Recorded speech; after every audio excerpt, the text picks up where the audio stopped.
فسبحان الذي لا يحصى امتنانه باللسان ولا بالقلم. نشهد أن لا إله إلا الله وحده لا شريك له، ونشهد أن سيدنا وسندنا وحبيبنا وطبيبنا وطبيب أرواحنا محمد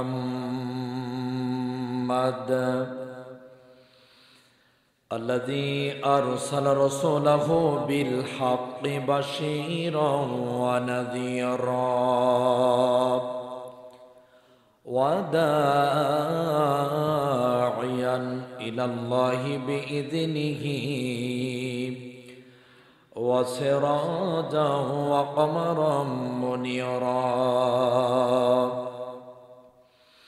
فقد قال الله تعالى في كلامه المجيد وفي فرقانه الحميد: أعوذ بالله من الشيطان الرجيم. بسم الله الرحمن الرحيم. يا أيها الذين آمنوا ادخلوا في السلم كافة ولا تتبعوا خطوات الشياطين إنه لكم عدو مبين. صدق الله المولانا العظيم. Sound সিস্টেমের সমস্যা নাকি? স্পষ্ট হচ্ছে না, ভিতরে আওয়াজ স্পষ্ট হচ্ছে না। أخلص دينك يكفيك الأعمال القليل. رواه البخاري. إن الله وملائكته يصلون على النبي يا أيها الذين آمنوا صلوا عليه وسلموا تسليما. اللهم صل على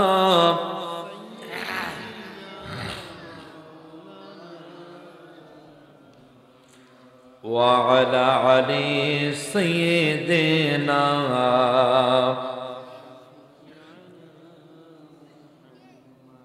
একটু আওয়াজ দিয়ে পড়তে হবে। আল্লাহুম্মা সাল্লি আলা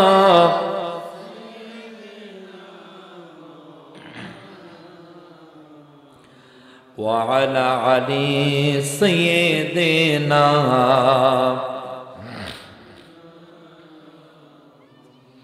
মুসলমান সবাই এক হয়ে যাও, কোরআনের নীতিমালায় রাষ্ট্র গড়াও।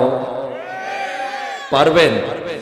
মুসলমান সবাই এক হয়ে যাও, কোরআনের নীতিমালায় সমাজ গড়াও।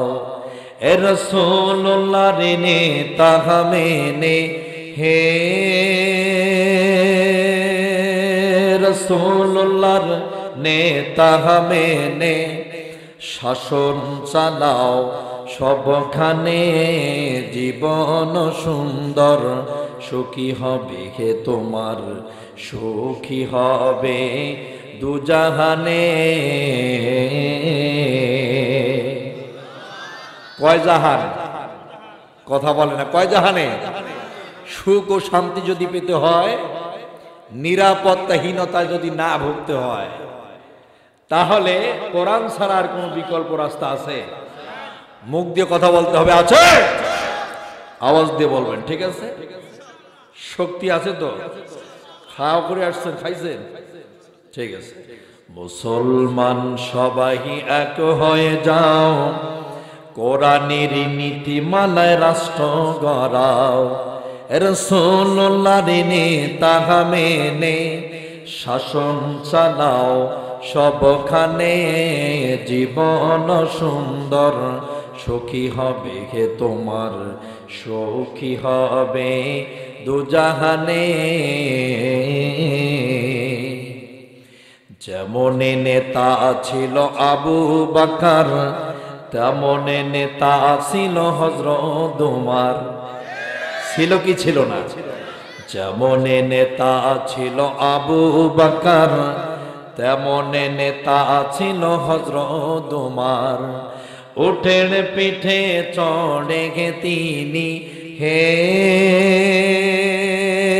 উটের পিঠে চড়ে গে তিনি, শাসন চালায় সবখানে, জীবন সুন্দর সুখী হবে হে তোমার, সুখী হবে কয় জাহানে। কয় জাহানে? সেটা কোন কোন জাহান? কথা বলে না এখন। কোন কোন জাহান? দুনিয়া ও আখেরাত, এই দুই জাহানে যদি শান্তি পেতে হয়, কোরআন ছাড়া আর কোনো বিকল্প রাস্তা আছে? কথা বলছে না কেন? আর আজকে যারা বাংলাদেশে বলছে যে কোরআনের সঙ্গে রাজনীতির সম্পর্ক নাই, আমরা তাদেরকে বলতে চাই আপনাদের সম্পর্ক কোরআনের সঙ্গে নাই। কথা বলেন কথা ঠিক কিনা? কারণ আপনারা কোরআন পড়েন না, বুঝেন না, শুধু ভুল ধরার জন্য ব্যস্ত, ঠিক না? সম্মানিত ভাইয়েরা, আজকে আমার সবচেয়ে বড় কলিজার টুকরা ব্যক্তি শহীদ মরহুম আল্লামা দেলোয়ার হোসেন সাইদি রাহিমাহুল্লাহ রুহের মাগফিরাতকে কেন্দ্র করে আজকের এই বিশাল ঐতিহ্যবাহী তাফসীরের ময়দান। সম্মানিত ভাইয়েরা, বাংলাদেশের মুফাসসিররা যদি আল্লামা দেলোয়ার হোসেন সাইদি রাহিমাহুল্লাহর কণ্ঠে বক্তব্য না শুনত, কারো আসলেই বক্তা হওয়ার মতো কোনো কথাই ছিল না। কথা বুঝতে পেরেছে? যেমন আমি আগে আমার সবচেয়ে বড় একজন প্রিয় মুফাসসির ছিল আল্লামা দেলোয়ার হোসেন সাইদি রাহিমাহুল্লাহ। তার বক্তব্য শোনার পরেই কিন্তু আমার ইচ্ছাটা হয় যে আমি একজন মুফাসসির হব।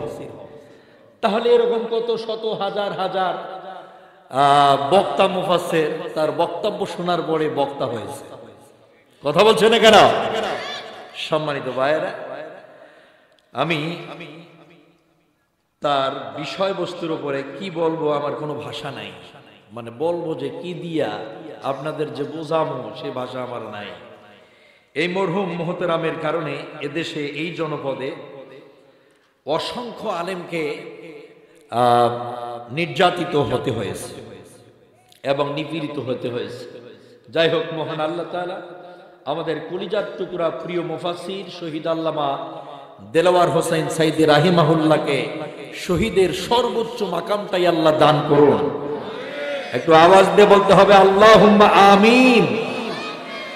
সম্মানিত ভাইয়েরা, আজকের এই মাহফিলে সবচেয়ে মধ্যমণি একটু আগে আমার এই উঠে যাওয়ার আগে যিনি কথা বলে আপনাদের মাঝে আপনাদেরকে ধন্য করে দিয়েছেন, আমারও অত্যন্ত প্রিয় মানুষ, জনগণ মানুষের নন্দিত ব্যক্তিত্ব, আজকের এই মাহফিলের প্রধান অতিথি জনাব নূর মোহাম্মদ আবু তাহের ভাই।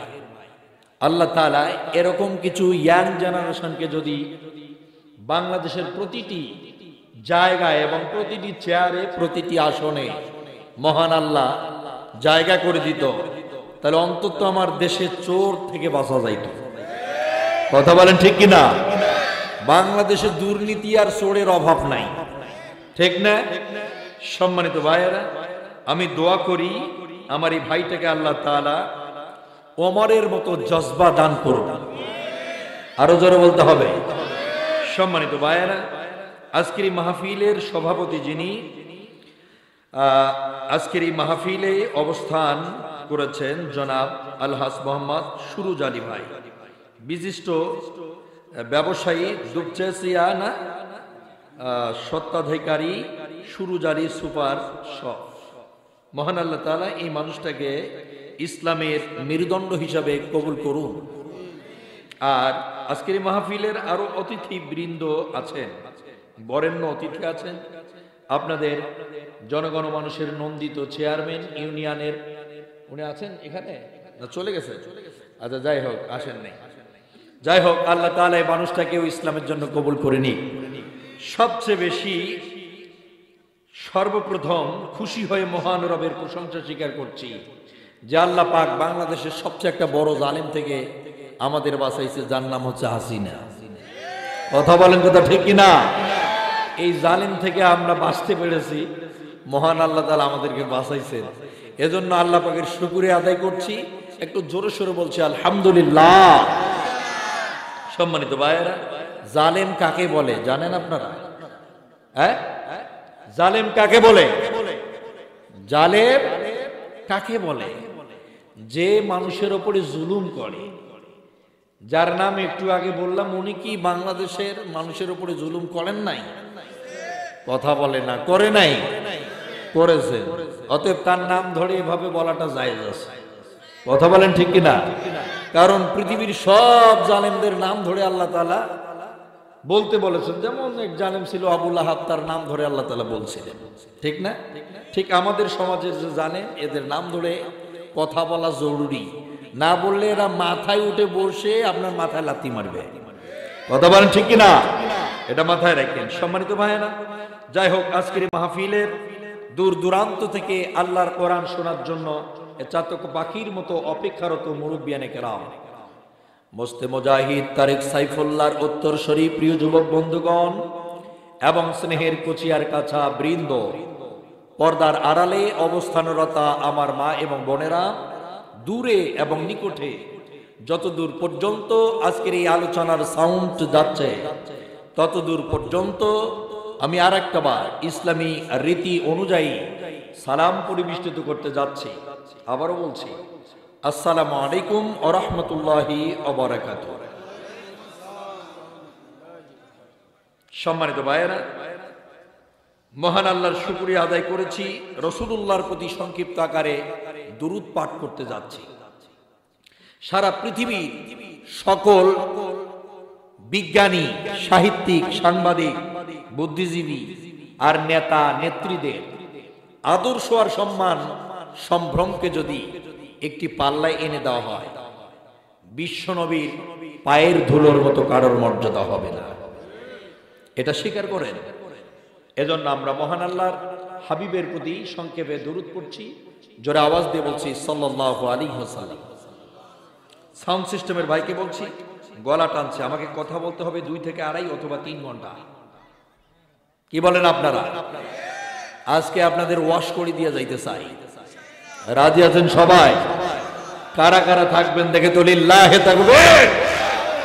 আল্লাহ কবুল করুক, জোরে গান আমিন। ঠিক আছে, মাথায় রেখে। সম্মানিত ভাইরা, একটু আগে আমরা সূরা আল বাকারার 208 নম্বর আয়াতে কারিমা তেলাওয়াত করেছি। এই আয়াতে কারিমা থেকে আলোচনা শুরু হবে। পরিস্থিতি এবং আপনাদের পরিবেশ যদি ভালো দেখাতে পারেন, আলোচনা চলতে থাকবে 3 ঘন্টা। ঠিক আছে? আর যদি ত্রুটি হয়ে যায় তাহলে কিন্তু 1.5 থেকে আধা ঘন্টা এরকম চলতে পারে। ঠিক আছে, মনে রাখবেন। সম্মানিত বগুড়াবাসী, মহান আল্লাহ তাআলা বলেন, ইয়া আইয়ুহাল্লাযীনা আমানু দুখুলু ফিস-সিলমি কাফা ওয়া লা তাত্তাবিউ খুতুওয়াতিশ শায়াতিন ইন্নাহু লাকুম আদুউম মুবিন। সূরা বাকারা আয়াত নম্বর হচ্ছে 208। মহান আল্লাহ তাআলা বলেন, হে ঈমানদারগণ, তোমরা ইসলামের ভিতরে পরিপূর্ণভাবে প্রবেশ করো, শয়তানের অনুসরণ করো না, কারণ শয়তান তোমাদের শত্রু ছাড়া বন্ধু না। বগুড়াবাসী, শয়তান আপনাদের বন্ধু না শত্রু? কথা বলতে হবে। শয়তান আপনাদের বন্ধু হয় না শত্রু হয়? শত্রু কার কার দেখে লিল্লাহে তাকবীর। দেখেন তো কে হাত তোলে না। শয়তান আপনাদের কি হয়? শত্রু হয়। সম্মানিত ভাইয়েরা, আল্লাহ পাক বলেন শয়তান তোমাদের শত্রু, কখনোই তোমাদের বন্ধু হবে না। তোমরা ইসলামে পরিপূর্ণভাবে ঢুকে যাবা, শয়তানের অনুসরণ করবা না, কারণ ওরা তোমাদের বন্ধু না। ঠিক না বেঠিক? আমার প্রিয় বগুড়াবাসী, সামান্য একটা মশার ভয়ে আপনারা কোথায় লুকান? সবাই উত্তর দিতে হবে। কোথায় লুকান? তা কি আপনারা অর্ধেক ঢুকে যান নাকি পরিপূর্ণ ঢুকে যান? খাবারের টেবিলে যখন আপনারা বসেন, পরিপূর্ণভাবে আপনারা এই গোডাউনটা লোড করেন নাকি আপনারা অর্ধেক খেয়ে বের হয়ে আসেন? কথা বলে না কেন? টয়লেটে, বাথরুমে, ওয়াশরুমে যখন আপনি যান, তখন আপনি অর্ধেক করে বের হন নাকি পরিপূর্ণ করে আসেন? ওয়াশরুমে আপনি পরিপূর্ণ করে আসলেন, খাবারের টেবিলেও আপনি পরিপূর্ণভাবে গোডাউনটা লোড করলেন। একটা সামান্য ছোট্ট মশার ভয় আপনি মশারির ভিতরে অপরিপূর্ণ ঢুকলেন। সম্মানিত ভাইয়েরা, আপনি যদি অপরিপূর্ণ ইসলাম মেনে চলেন, কোনো ফায়দা হবে না। আপনাকে মানতে বলা হয়েছে পরিপূর্ণ ইসলামকে। আমার প্রিয় ভাইয়েরা, যে কোরআনে ইসলামে নামাজের কথা আছে, সেই কোরআনেই কিন্তু যাকাতেরও বিধান আছে। আছে না নাই? যে কোরআনে রোজাদের কথা বলা হয়েছে, সেই কোরআনেই কিন্তু হজের কথা বলা আছে। তার মানে আপনি এই কয়েকটা ছোটখাটো আমল করে ইসলামের মহাগ্রন্থ কোরআন থেকে শুনেছেন, বলেছেন, করছেন, মানছেন। আমার প্রিয় ভাইয়েরা, এতটুকু আমল কোরআনে বলা হয়েছে, আর ব্যক্তি জীবন, সমাজ জীবন, রাষ্ট্র জীবন তথা ইন্টারন্যাশনাল জীবনটা কেমনে চলবে, কি করা লাগবে, কেমন হওয়া দরকার আছে, এই কথা কি কোরআনে বলা নাই? আছে না নাই? সম্মানিত ভাইরা, নামাজের বেলায় কোরআন লাগে, যাকাতের বেলা লাগে, হজের বেলায় আপনার কোরআন লাগে, এরপরে রোজার বেলায় আপনার কোরআন লাগে। সমাজ বিনির্মাণে ইসলামের যে ভূমিকা আছে, সমাজ ও রাষ্ট্র দেশটাকে চালাতে হবে, তখন আপনি আল্লাহর কোরআনকে মানবেন না, তার মানে শয়তানকে অনুসরণ করে চলছেন। আল্লাহ পাকে স্পষ্টভাবে জানিয়ে দিলেন, ইসলামের ভিতরে পরিপূর্ণভাবে ঢুকে যাও, শয়তানের অনুসরণ করো না। যদি আল্লাহর কোরআন দ্বারা সমাজ ও রাষ্ট্রের ভিতরে আপনি চলতে পারেন, ঠিক আছে। আর যদি না পারেন, লেনিন, কার্ল মার্কস, মাও সেতুংয়ের মতদর্শ নিয়ে পৃথিবীতে চলতে পারেন, বুঝে নিতে হবে সব মতদর্শ শয়তানের। কার? কথা বলে না কেন? কার? এই সহজ কথাগুলো যদি আপনি বুঝতে না পারেন, বুঝবেন কি? সম্মানিত বগুড়াবাসী, মহান আল্লাহ স্পষ্ট করে জানিয়ে দিল, পরিপূর্ণ ইসলাম মানতে হবে। পরিপূর্ণ ইসলামটা কি? চলেন তো আমরা কোরআনের ভিতরে যাই। মহান আল্লাহ পাক বলেন, ইন্নী জাইলুন ফিল আরদি খলিফা। আমি আমার পক্ষ থেকে প্রতিনিধি পাঠাই, আমার পক্ষ থেকে নেতৃত্ব দেওয়ার মতো মানুষ পাঠাই। আল্লাহু আকবার। খলিফা কাকে বলা হয়? প্রতিনিধিত্ব যারা করে তাদেরকে বলা হয়। তার মানে খলিফা বলা হয় মেম্বারকে, চেয়ারম্যানকে বলা হয়, এমপিকে বলা হয়, মন্ত্রীকে বলা হয়, প্রধানমন্ত্রীকে বলা হয়। মহান আল্লাহ তাআলা বলেন, আমি যদি কখনো আমার পক্ষ থেকে খলিফা বা প্রতিনিধি দেই, আর তারা যদি মুমিন বান্দারা এই দুনিয়ার আসন বা চেয়ারগুলোতে বসে যায়, এই মুমিন বান্দারা চারটা কাজ করে ফেলবে। আল্লাযীনা ইম্মাক্কান্নাহুম ফিল আরদি আকামুস সালাত ওয়া আতাউয যাকাত ওয়া আমারু বিল মা'রুফ ওয়া নাহাউ আনিল মুনকার ওয়া লিল্লাহি আকিবাতুল উমুর। জোরে বলতে হবে আল্লাহু আকবার।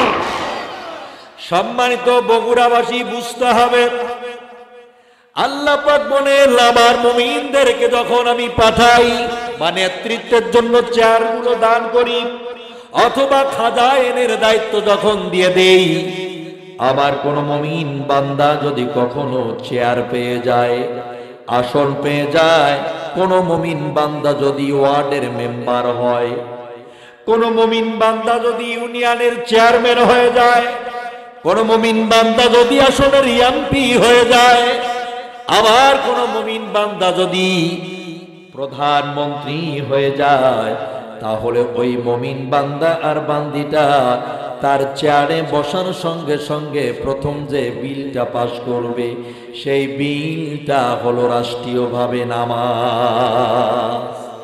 বিলটা কি? নামাজ। নামাজের বিল চালু করবে মুমিনরা। কারা? কথা বলে না কারা? মুমিনরা কি করবে? নামাজের বিল চালু করবে। দুই নাম্বার হলো মুমিনদের আর একটা কাজ, ওয়া আতাউয যাকাত।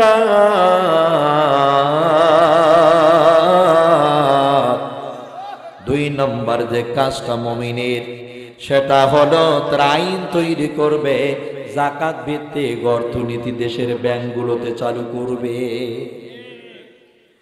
বাংলাদেশে কি নামাজের আইন আছে? ছিল, কোনদিন আসছিল? আপনি জানতো বাংলাদেশের প্রথম থেকে এই পর্যন্ত 1971 সাল থেকে শুরু করে নিয়ে 2024-25 সাল পর্যন্ত এই বাংলাদেশে আমরা বাপের শাসন দেখলাম রে, বেটির শাসন দেখলাম, বউয়েরও শাসন দেখলাম, স্বামীর শাসন দেখলাম, এরশাদ মামুরও শাসন দেখলাম, বহুত নেতা নেত্রীদের শাসন দেখা শেষ। এখন শুধু আগামী দিন কোরআনের বাংলাদেশ। কথা বলেন কথা ঠিক কিনা? আমার ভাইয়েরা, এই দেশে যত নেতা আসলো, যত নেত্রী আসলো, যত এমপি হলো, যত মন্ত্রী হলো, যত চেয়ারম্যান হলো, মেম্বার হলো, দাপাদার, চকিদার, জমিদার যতগুলো বাংলাদেশে আসলো, আমার প্রিয় ভাইরা, যত নেতা নেত্রী আমাদের নেতৃত্ব দিয়ে গেল, এরা 99% মুসলমান ছিল নাকি বিধর্মী ছিল? কথা বলে না কেন? মুখ দিয়ে আওয়াজ দেওয়া লাগবে। কি ছিল? আরো জোরে বলা লাগবে। কি ছিল? শুধু মুসলমানেরা নিজে নিজেকে ইমানদারেরও দাবি করে বসে আছে। এতে 16 বছর আমরা দেখলাম ইনি তো পাক্কা তাহাজ্জুদ গুজারি ছিল,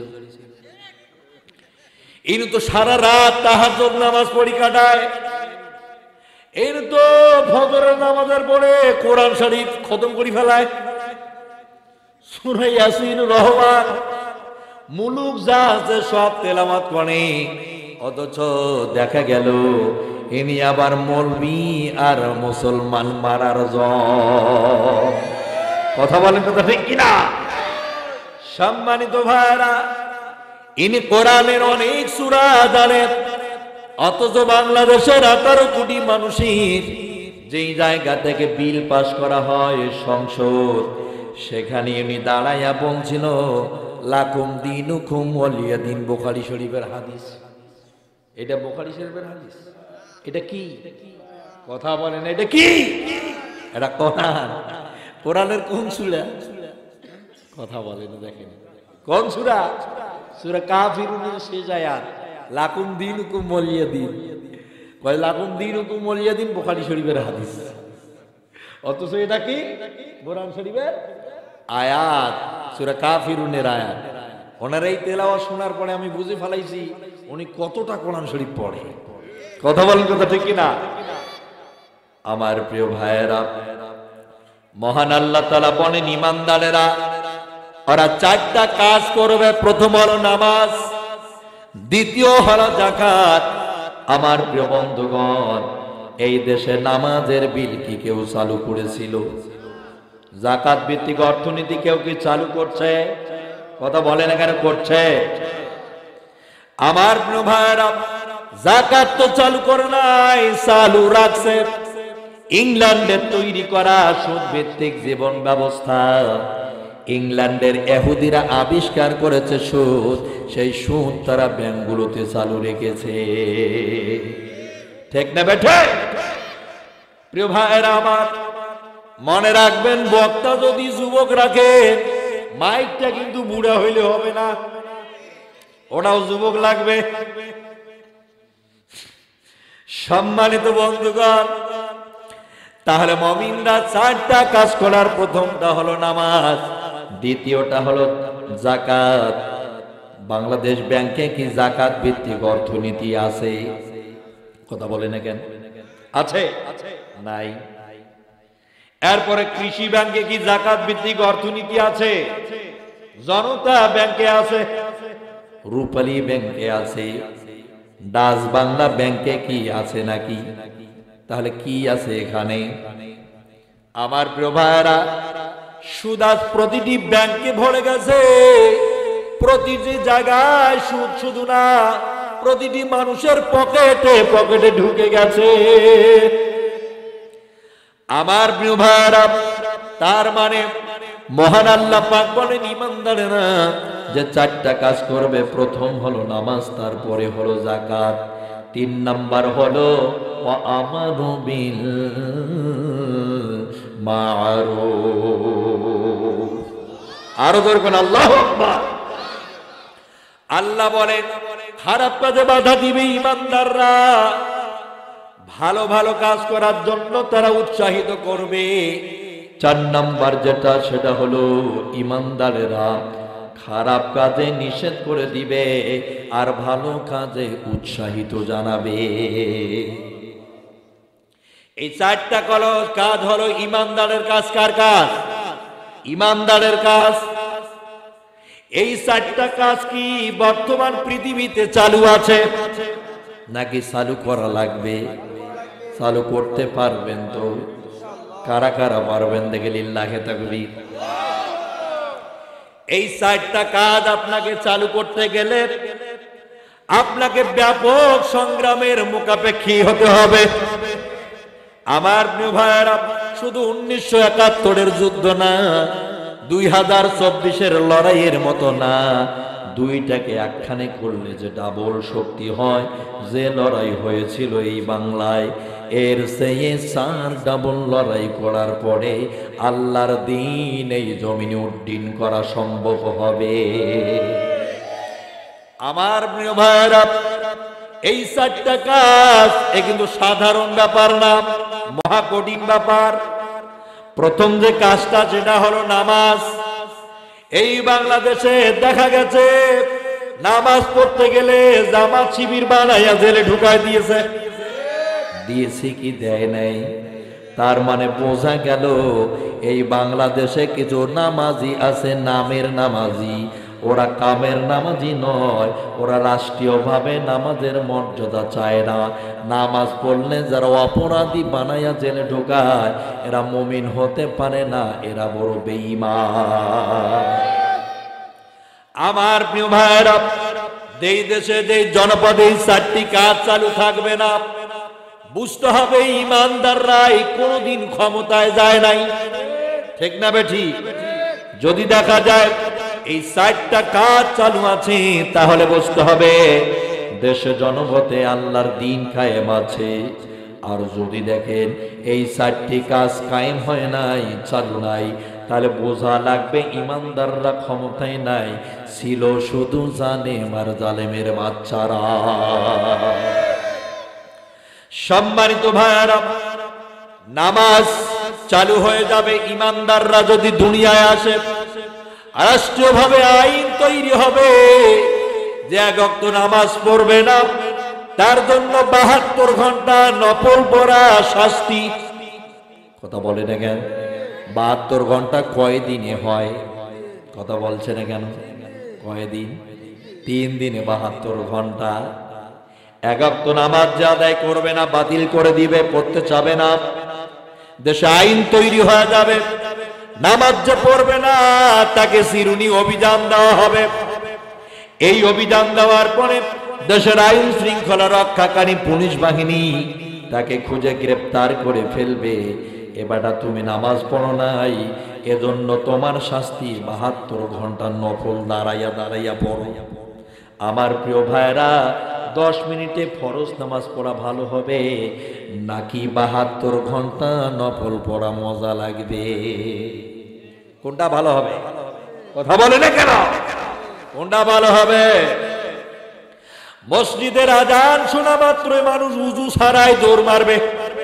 ঠিক না বেঠিক? ওরে বাপ রে বাপ, যদি নামাজ দিয়ে না পায় তাহলে 72 ঘন্টা নফল পড়া লাগবে। অতএব উজু ছাড়াই মারবে দৌড়। ঠিক না বেঠিক? রাষ্ট্রে যখন আইন তৈরি হবে নামাজ পড়া লাগবে বাধ্যতামূলক, নামাজে দৌড় মারবে। এজন্যই তাফসীরের আবিধান ব্যাখ্যাকারী বলেন, কিয়ামত পর্যন্ত যদি বলেন আর শোনেন, প্রচার করেন, কোনো ফায়দা নাই। যদি রাষ্ট্রীয়ভাবে আইন তৈরি করা হয় তাহলে মানুষ মানতে বাধ্য থাকবে। কথা বলেন ঠিক কিনা? আমার প্রিয় ভাইরা, ইসলাম যখন সমাজে চলে আসবে, ধনাঢ্যবান ব্যক্তিরা, বিত্তশালী মানুষগুলো তাদের সম্পদের কিছু টাকা অর্থাৎ সেই যাকাতের টাকাগুলো ফান্ডে ঢুকিয়ে দিবে। আর ঢাকার মধ্যে কমলাপুর রেল স্টেশনের পাশে মা ও শিশু ক্ষুধা দরিদ্র হয়ে কাপড়হীন হয়ে পড়ে থাকবে না। বগুড়ার রাস্তায় দেখবেন গিয়া কত মানুষ কম্বল ছাড়া রাস্তার পাশে ঘুমায়, খাদ্য খাবার নাই, আহারের ড্রেনের পাশে পড়ে আছে। আপনি খাইছেন, খাওয়ার পরে অবশিষ্ট খাদ্য ফেলাই দিয়েছেন, পচা খাবার এসে কুড়ি নিয়ে খায় পেটের যন্ত্রণায়। এরকম দৃশ্য চোখে আসবে না? যাদের পেটের খাবারের প্রয়োজন তাদের দ্বারে খাবার পৌঁছে যাবে। এটা হচ্ছে কোরআন প্রতিষ্ঠা হওয়ার একটা নিয়ামত। আল্লাহু আকবার। 3 নাম্বার হলো খারাপ কাজে বাধা দেওয়া হবে। যাত্রা গানে মেয়েদেরকে নিয়ে অশ্লীলতা ছড়াতে পারবে না। কথা বলেন ঠিক কিনা? মদের বারগুলোতে নারী পুরুষ অবাধ মেলামেশা, জেনা, ব্যভিচার হতে পারবি না। পাক্কা আইন করা হবে। জেনা করলে, ধর্ষণ করলে কি হবে? কথা বলে না কেন? কি করা হবে? আমার প্রিয় ভাইরা, এরপরে লক্ষ্য করেন আরো একটু সামনের দিকে। এলাকায় ধরেন এই দুপচাচিয়া বাজারের আশেপাশে কোনো একটা ঝাড়ের ভিতরে, জঙ্গলে, আপনার এলাকার ইয়াং জেনারেশন যুবকেরা কয়েকজন মিলে লাল, নীল, হলুদ, কালা, সাদা পানি খাইতেছে, মানে মদ খাইতেছে। খাওয়ার পরে টাল হয়ে তারা মাতালের মতো ফ্রাশ খেলছে, তাস খেলছে। সেই জায়গায় গিয়ে যদি আপনি, আমি, উনি, তিনি গিয়া বলি, এই বেটারা তোমরা এগুলো কেন করতেছো? ওরা বলবে তোমার বাবার টাকা দিয়ে আমরা করি নাকি? কথা বলে না কেন? আর যদি শোনে দুপচাচিয়া বাজারের মধ্যে একটা এই থানার পুলিশ ভ্যান ঢুকছে, তাহলে কি ওরা আর ওই জায়গায় থাকবে? কথা বলে না কেন? দেশে আইন তৈরি হবে, খারাপ কাজে বাধা দেওয়া হবে, ভালো কাজে মানুষকে উৎসাহিত করা হবে। এটা হচ্ছে ইমানদারের কাজ। কার কাজ? অবগুড়াবাসী আপনারা ইমানদার না বেঈমান? ইমানদার কারা কারা? লিল্লাহে তাকবীর। তাহলে এই কাজগুলো কার? ইমানদারের না বেঈমানের? কার কাজ এগুলো? এই কাজগুলো তো আপনাদের, এই দায়িত্বগুলো তো আপনাদের, শুধু এগুলো আমাদের কাজ না। এই কাজগুলো করার দায়িত্ব আপনাদের উপরে আল্লাহ দান করেছেন। যারাই নিজেকে বলবে আমি ইমানদার, যারা নিজেকে বলবে আমি মুত্তাকি পরহেজগার, এই কাজগুলো তাদের জন্যে। আমার প্রিয় ভাইরা, তার মানে বোঝা গেল এই 4টি কাজ করার জন্য আল্লাহ আপনাদের বলেছে। যদি দেখো এই 4টা কাজ চালু না থাকে, তাহলে একটা কাজ চালু আছে। ইমানদারের কর্মসূচি যদি পৃথিবীতে চালু না থাকে, তাহলে বুঝতে হবে জালেমের কর্মসূচি আছে। কথা বলে না কেন? ইমানদার যদি না থাকে তাহলে থাকবে কে? জালেমরা থাকবে। জালেমদের একটা কাজ আছে, জালেমদের একটা কর্মসূচি আছে। সে কর্মসূচিটা কি? ইন্নাল মুলুকা ইযা দাখালু ক্বরিয়াতান আফসাদুহা ওয়া জাআলু ইজ্জাতা আগনিহা আযিল্লা ওয়া কাযালিকা ইয়াফআলুন। মহান আল্লাহ তাআলা বলেন, জালেমের একটা কর্মসূচি আছে। সে কর্মসূচিটা হলো ইজ্জাতা আহলিহা আযিল্লা। ওরা ইজ্জতওয়ালা মানুষদেরকে ধরবে, যাদের মাথা উঁচু করে দাঁড়িয়ে থাকার মতো সম্মান সম্ভ্রমকে আমার আল্লাহ দান করে দিয়েছেন, ওদেরকে ধরবে, চিরুনি অভিযান দিবে রে, তাদের ধরে ধরে সম্মান হানি করে ছেড়ে দিবে। এভাবে যদি মুখ লাগে কথা বলি, এদিকেও যাইতে না পারি এদিকেও না পারি, হয় মজা? বলেন তো। কত যে যন্ত্রণা হচ্ছে কথা বলতে, প্রচুর গলা টানতেছে। সম্মানিত ভাইয়েরা, তাহলে আল্লাহ পাক বলেন জালেমদের একটা কর্মসূচি আছে, সেটা হলো মানুষের সম্মান নষ্ট করবে। কথা বলছেন কেন? আপনি দেখেন না, এই সেই পিরোজপুরের সন্তান, যাদের রুহের মাগফিরাতের জন্য আজ এত বড় আয়োজন, এই মানুষটা সম্মানী ছিল নাকি অসম্মানী ছিল? আমার প্রিয় ভাইয়েরা, উনি যদি বেঁচে বের হতেন, বাংলাদেশে যত প্রেসিডেন্ট আছে আর এমপি মন্ত্রী আছে, এরা যদি একটা মাঠে যাইতো, আর ইনি যদি 5 মিনিটের জন্য আর এক জায়গায় বের হতো, আবার জিজ্ঞাসা করা হলো ভিন্ন বাড়িতে নেন আপনি, বলে 2 দিনের আছে, আমার প্রয়োজন নাই। না, কাউকেই দিতে পারলো না। ব্যাগ হয়ে আসে মরুর প্রান্তরে, ক্লান্ত শ্রান্ত হয়ে 6-7টা দিন একই কাজ নিয়ে ঘোরাঘুরি করলো, কোনো লাভ হলো না। কেউ খাদ্য খাবার নিল না, টাকা পয়সা নিল না। সর্বশেষ দূর থেকে একজন উস্কো খুস্কো মানুষকে দেখা যায় রাস্তার মধ্যে ঘোরাফেরা করছে বালুময় প্রান্তরে। দৌড় দিয়ে কাছে গিয়া বললেন, কি ব্যাপার ভাইজান, আপনাকে খুঁজছিলাম বহুদিন ধরিয়া, আপনারে খুঁজতেছি, আল্লাহ মনে হয় আপনারে আমার কাছে মিলাই দিছে।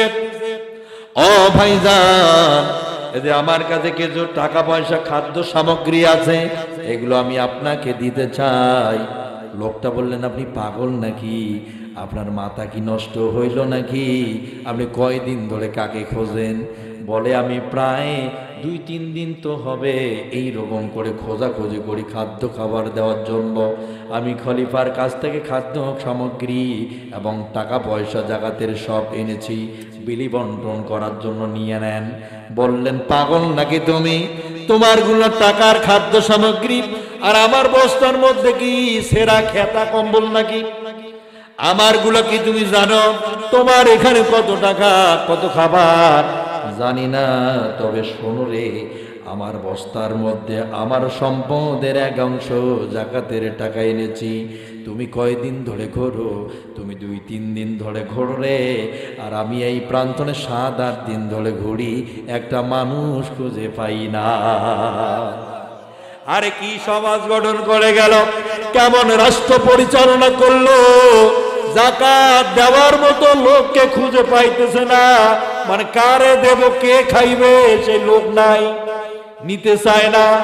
আর এখন পৃথিবীতে যাকাত কারা দিবে তাদের খুঁজে পাই না। কথা বলেন, কথা ঠিক না? কেন পাই না? কি কারণে পাই না? কারণ ইসলামী সমাজ ব্যবস্থা নাই। আর আমরা যাদেরকে নেতা বানাই সব কয়টা চোর। কথা বলেন ঠিক কিনা?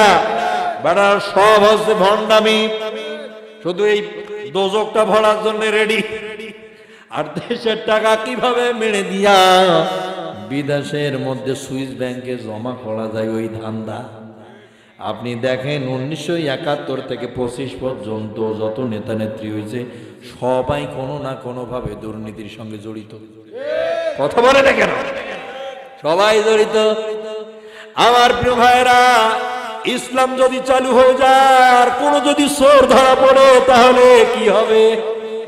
কথা বলে না কেন? কি হবে? আর যদি কোন জিনাকার ধরা পড়ে তাহলে কি হবে? কি হবে? এই জন্য চোরের বাচ্চারা ইসলাম প্রতিষ্ঠা করতে দেয় না, কারণ ওরা চোর, ওদের হাত কাটা যাবে। কথা বলেন ঠিক কিনা? এই চোরের বাচ্চারা এরা ইসলাম প্রতিষ্ঠিত করতে দেয় নাই। এই জন্যে ধর্ষকরা, জেনাকাররা এরা কোরআন প্রতিষ্ঠা করতে দিতে চাবে না, কারণ তারা এই কাজের কাজই। কথা বলে না কেন? আমার প্রিয় ভাইরা, যারা ভালো মানুষ, যারা ভদ্র মানুষ, তারা চাবে আল্লাহর কোরআন দিয়া সমাজ চলো। চোর যখন চুরি করার জন্য বের হয় তখন গায়ের মধ্যে সরিষা তেল আর গিরিশ কিন্তু লাগায়। গিরিশ চেনেন? গিরিশ চেনেন? কেমন জাতীয় জিনিস, পিছলে শরীরে লাগায় আর বলে রব্বানা আতিনা ফিদ দুনিয়া হাসানাতাও ওয়া ফিল আখিরাতি হাসানাতাও ওয়া কিনা আযাবান্নার। দোয়া করে বলে, আল্লাহ তুমি আমারে রহমত করি, আমি যেন ধরা না পড়ি। ঠিক না বেটি? ছোড়ো দোয়া করে, আল্লাহ আমি যেন ধরা না পড়ি। সরিষা তেল আর গিরিশ গায়ের মধ্যে লাগায় যায়। চুরি করতে গিয়ে যদি ধরা খায়, আপনি যদি তারে জড়ায়া ধরেন, যতই শক্তি দিয়ে ধরেন, পিছলি পালাবে। কথা বলে না কেন? তার মানে এই দুনিয়ার মানুষের তৈরি করা মতদার্সের গায়ের মধ্যে লাগা আছে সরিষা তেল আর গিরিশ। বাংলাদেশের চোরগুলো ধরা পড়ে জেলে যায়, ডাকাত হয়ে বেরিয়ে আসে। ডাকাতগুলো ধরা পড়ে ডাকাতি করিয়া জেলখানা থেকে ডাকাতের গডফাদার হয়ে বেরিয়ে আসে। ডাকাতের গডফাদার গুলো ধরা পড়ে যায়, জেলখানার ভিতর থেকে মাস্টার মাইন্ড দাতা হয়ে বেরিয়ে আসে। মানে হলো এই দুনিয়ার নীতিবালা, এই দুনিয়ার মানুষের মাথা থেকে তৈরি করা যত আইন আছে সবগুলোর মধ্যে গিরিশ আর সরিষা তেল আছে। পিছলে যতই চিপা ধরেন না কেন, পিছলি বের হয়ে আসবে। একমাত্র গিরিশ ছাড়া, সরিষা তেল ছাড়া একটি আইন, সেটাই হলো মহান আল্লাহর আইন। আল্লাহর কোরআনের আইনের গায়ের মধ্যে গিরিশ পাবেন না, সরিষা তেল নাই। একবার যদি কোন চোর ধরা পড়ে ওর হাত কাটা যাবেই। কথা বলেন ঠিক কিনা? যদি জেনা করে ধরা পড়ে অবশ্যই তার বুক পর্যন্ত পুঁতা সাইজ করা হবে। এটা কিন্তু কোরআনের আইন। একে পরিবর্তন করার মতো কোন শক্তি পৃথিবীতে নাই। ইসলাম যদি থাকতো রে ভাই, চোর আর জেনাকার ধরা যদি হতো, ঢাকার বাইতুল মুকাররমের সামনে যদি সারা বাংলাদেশের সব মিডিয়াগুলোকে ডাক দেওয়া হতো, আর যদি বলা হতো লাইভ করো, সারা পৃথিবীর মানুষগুলো দেখুক, লাইভ যদি হতো, একটা চোরকে ধরে যদি হাত কেটে দেওয়া হতো, একজন জেনাকার ধর্ষককে ধরে যদি তার বুক পর্যন্ত পুইতা যদি তার শাস্তির বিধানটা করা হতো, দ্বিতীয় জেনাকার আর চোরকে এই বাংলায় বাটি চালা দিয়েও খুঁজে পাওয়া যেত না। আবার প্রিয় ভাইয়েরা, কারণ এটা করতে দিবে না, কারণ ওরা নিজেই চুরি করে খায়। কথা বলেন, কথা ঠিক কিনা? ওরা নিজে বড় বড় বোতল খায়, লাল নীল হলুদ কালা সাদা পানি। ধরেন বগুড়া থেকে আপনি ঢাকা যাবেন, ঢাকায় যাওয়ার সময় আপনি একটা বাসের মধ্যে উঠে বসেছেন, ওই বাসের মধ্যে উঠে বসে দেখতেছেন ড্রাইভার আর কন্ডাক্টর দুইজনে মিলে বুদ্ধি পরামর্শ করে লাল নীল হলুদ কালা সাদা পানি খাইতেছে, মানে মদ খাইতেছে। আপনি কি ওই গাড়িতে চড়ে এখন ঢাকা যাইবেন? কেন যাবেন না? ও টাল হয়েছে, টাল। কি হয়েছে? টাল হয়েছে, ওর মাথা ঠিক নাই। গাড়ি কি বগুড়ায় অভাব পড়ছে নাকি?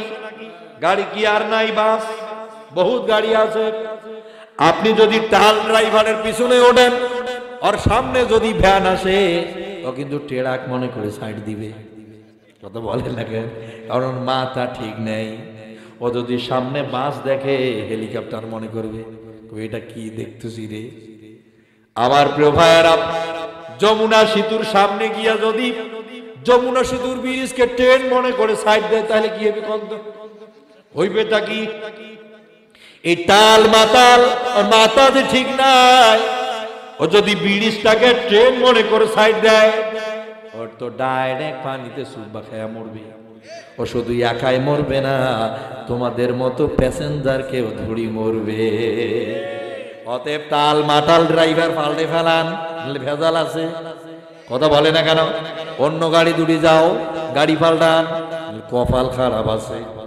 কথা বলছে না কেন?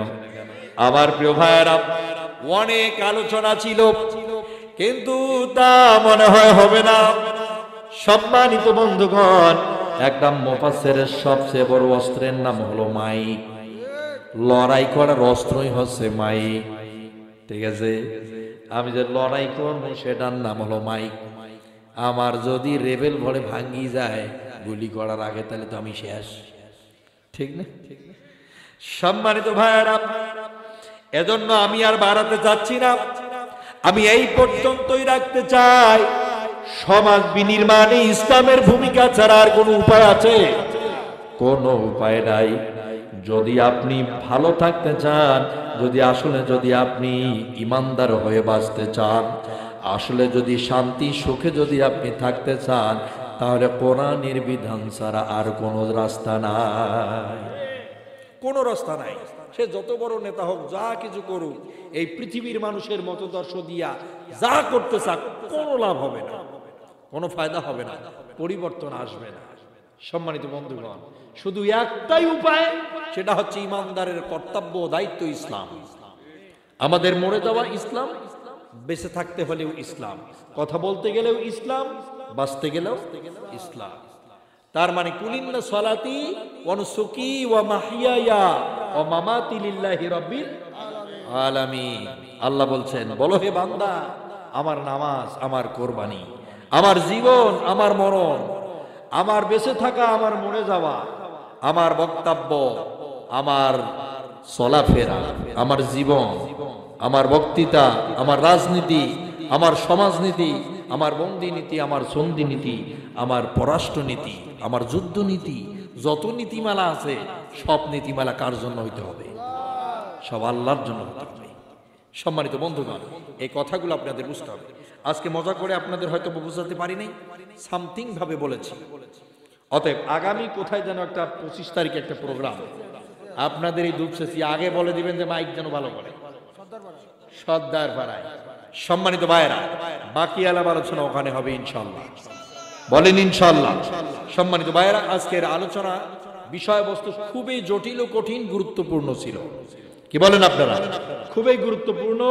আমাদের অসমাপ্ত আলোচনাকে আল্লাহ তাআলা এই পর্যন্ত নিয়ে আসার সুযোগ দান করে দিয়েছেন। সম্মানিত বন্ধুগণ, আজকের আলোচনা শুরু থেকে এই পর্যন্ত যতগুলো আমরা আলাপ আলোচনা করেছি, কোরআন থেকে সব আমলের মধ্যে যত সওয়াব হয়ে থাকে, শহীদ মরহুম আল্লামা দেলোয়ার হোসেন সাইদি রাহিমাহুল্লাহর রূহের উপরে আমরা অক্ষ করে দিলাম। আরো জোরে করেন আমিন, আরো জোরে বলেন আল্লাহুম্মা আমিন। সম্মানিত ভাইয়েরা, আর দুটি কথা না মানলে হচ্ছে না, কারণ ছেলেরা বলেছে যে 2-3টা মিনিট আমাদের একটু কালেকশনের প্রয়োজন। সম্মানিত বন্ধুগণ, এজন্য আপনাদের কাছে সবিনয় অনুরোধ জানাচ্ছি, এই যুবকদেরকে উৎসাহিত করার দায়িত্ব আপনাদের। যদি উৎসাহিত করেন, তারা আগামী দিন এর চেয়ে আরো ভালো কিছু আপনাদের উপহার দিবে। কি বলেন? ভালো কিছু উপহার দিবে। এজন্য আমি বলছি যারা এই মাহফিলের জন্য যারা শরীক হতে চাচ্ছেন, আল্লাহর হস্তে যারা মাহফিলকে কেন্দ্র করে ও মসজিদের জন্য না, মসজিদের উন্নয়নের জন্য তারা এই কালেকশনটা চাচ্ছে, মাহফিলের জন্য না, মসজিদের উন্নয়ন কল্পের জন্য আপনাদের কাছে তারা অনুরোধ জানিয়েছে। আপনারা সবাই অংশগ্রহণ করবেন, যার কাছে যা আছে। এটা সম্ভবত শুরুতে করা লাগতো, আমি জানতাম না যে মাইকে এরকম থাকবে। আমি আলোচনা আরো একটু